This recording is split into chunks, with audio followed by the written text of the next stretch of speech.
As a teacher, we are so focused on making sure that things are the appropriate size for our kids. And so before, I had mismatched chairs. I had chairs where the kids' feet were swinging.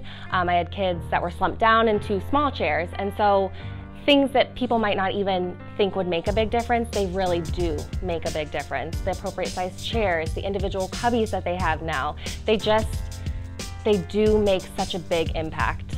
This kind of environment is so conducive to their learning. We have a great staff in Gahanna, we have dedicated teachers, we have this rigorous curriculum that we follow Common Core standards, but I feel like our buildings and our facilities do not align with all the great things that we're already doing. Our school district is one of the major reasons that people move to Gahanna, and so our school is like the heart of our community. They're an extension of our family, and so if you have a heart for Gahanna, then you're going to have a heart for our schools.